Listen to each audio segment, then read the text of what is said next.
Yeah, you read that title right. Today I'll be looking at an NPC that's not only a weird fetishist and a bit of a sexual deviant, he's also a very badly written character to boot. To who goes this great honor, I hear you thinking? Well, to Rifton resident Titus Yulin. You might remember him from my recent rant on Dunmer names, but as I also stated there, Titus isn't really a remarkable NPC to the average player, seeing as he isn't really connected to any quests or events. He's just a background character for all intents and purposes. To quickly sum him up, he's a dark elf, one of the workers at Rifton Fishery, and he resides with most other working class Rifton laborers in Helga's bunkhouse. If we quickly go through his meager selection of dialogue, we can note some of his character traits. I'm beginning to think leaving Mournhold was a mistake. If Rifton is the best Skyrim has to offer, I may as well turn back right now and just head for home. Working at the Rifton Fishery is tough, but it puts some coin in my pocket. These three greetings tell us that he's from the city of Mournhold in Morrowind, and that it's possible that he hasn't been in Riften all that long. The third greeting teaches us that he tolerates his job, but overall he seems a bit disheartened. His goodbye line is in the same vein. Remain vigilant, and don't trust anyone.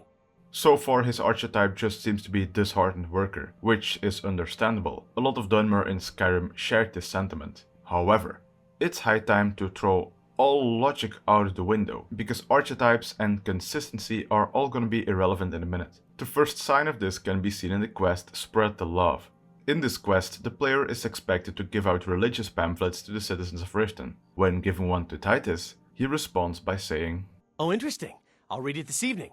Of course, there were never any prior signs that this discouraged laborer would be interested in religion, but that's just a minor oddity, right? Perfectly normal. Well, I actually see it as a sign of things to come. I do also have to note, that was all of Titus's normal dialogue. Then what else do I have to show you? That's easy. Titus is connected to a whopping 9 scenes throughout Riften, with numerous NPCs. Keep his archetype in mind as I play 2 scenes for you where Titus talks with market vendors Madesi and Maurice Araval. Maurice, I've come to warn you that the Thieves Guild has been harassing shopkeepers again. I've heard. Boli and Kiarava were speaking of it just a little while ago. I hope that doesn't mean things are going to get worse around here. Madesi, have you heard the Imperials might be headed this way? What would we do? They aren't invading, my lord. It's simply a response to Ulfric and his Stormcloaks. I assure you, everything will be fine. But I've heard from the Snowshods that they intend to burn this place to the ground. Titus, please. The Snowshods are good people, but tend to exaggerate. Try and stay calm for your own sake. Alright, I'll give Bethesda credit where credit is due. The scene with Titus and Maurice is kind of nice, since it talks about events that foreshadow the Thieves Guild questline. That's cool.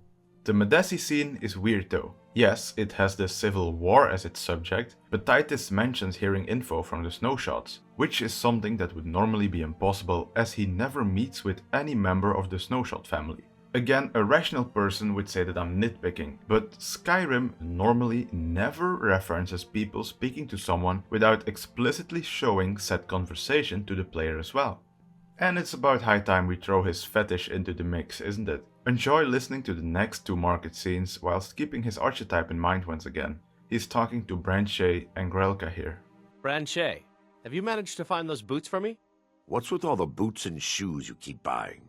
You must have bought 20 pairs in the last 2 years. Always be prepared. You never know if you might get a split in one, or lose one. Then where would you be? No, sir. That's not happening to me. Okay. Well, the boots aren't here yet. Hopefully on the next Khajiit caravan. Grelka, can you repair boots? Leather? If they're armored, you should talk to Balamund over at the Scorched Hammer. Horker skin, actually. Why in goodness name would you have it? Never mind. Just bring them by my house later and I'll see what I can do. Okay, so let's add closeted shoe fetishist to his character sheet, shall we?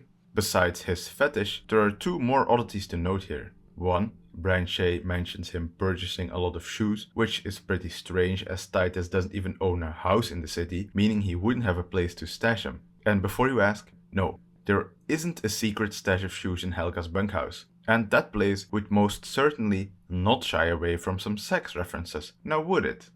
However, that were all of Titus's scenes that would play out in the marketplace. Now, let's take a look at two scenes that would play out at his workplace, the Rifton Fishery. Ujita, you can't keep showing up here late. Bolly's just going to get someone to replace you. No. I need this job. This is the last place in town to have work. There's always the Thieves Guild. What was that? Nothing. Just straighten yourself out before you find yourself headed back to Black Marsh. Naluva, you promised me you'd pay me back yesterday. So what's the story? Just give me a few more days, and I promise I'll come up with it. If you'd stop wasting your coin on that skooma, you'd have enough gold to live on. Sorry, Titus. I'll get it to you somehow. Alright, so for the people at home, we've gone from a disheartened worker with an interest in religion, who's also a possible shoe fetishist, to someone who's basically a dick to two fragile drug users, who are also his co-workers. Oh, and a side note, that was a pretty bad read for someone that has to mutter a line under their breath. For another scene where Titus acts dickish to another worker, we'll head to Helga's bunkhouse, where he might converse with Midri worker Ungrian. I can't take it anymore, Titus. Indaran keeps pushing me around and I'm not even doing anything wrong. Maybe it's time you quit then. And do what? Losing a job from the Blackbriar family would make me a marked man. No one would ever take me on anywhere else. Don't let it get you down.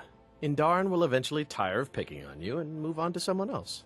This scene is fine. He's just a bit of a dick again, which is okay, I guess. I can believe that a man that is a bit of a downer and loner doesn't like conversing with people. I can even live with the shooting. What I can't live with is the fact that his personality doesn't match with his demeanor displayed at the market, where he initiated chit-chat with both Madesi and Maurice. It doesn't fit the whole loner MO. Speaking of the marketplace though, I lied. There is actually one more scene that plays out there. It's with Titus and Helga, owner of the bunkhouse. So, Titus, you coming by the bunkhouse later? Of course. I rented a bed there. Where else would I sleep? I have plenty of room in my bed. Good. That must be very comfortable for you. I think mine's a bit too small. Perhaps we could trade? Ugh. Well, that was definitely something. I legitimately can't tell if he was supposed to be playing dumb there, or if he actually was that dumb all along. Helga's reaction makes me think the latter. But there's like a slight hint of sarcasm in the last line by Titus, so I don't really know. Whatever the case, he just got out of sex with Helga, which makes this last scene all the more strange. Hey, Savannah. I hear you like dark elves. Perhaps I could show you what a real dark elf can do to you. You're an animal, Titus. Keep away from me. Ah, so my reputation as a lover precedes me. Care to reconsider? You're disgusting. Don't you even think of laying a finger on me, or I'll cut off something you can't live without. So, yeah. How's that for a mood swing? We've gone from loner, to dick, to dumbass, and now we're in sexual harassment territory.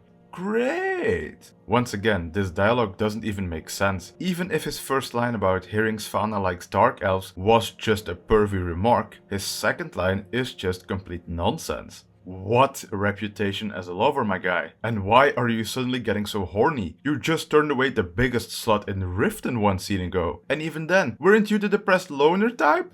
I find it important to point out that I don't mind that someone dropped a closeted shoe fetishist in one of my favorite games. I don't even mind that he harasses one of my favorite minor characters from said game. I do mind that as a character, he's just so inconsistent. I think that it would have been really interesting to have a male character that's completely devoted to his sex life to play off of Helga. Because we already have enough of the gloomy Dunmer archetype in Skyrim, but now we don't really get either. We got this awkward mix of some ideas that don't come together at all. Go all out with your kinks, Titus, throw your sex life into their face, but do it in a way that befits your character. Please, that's all.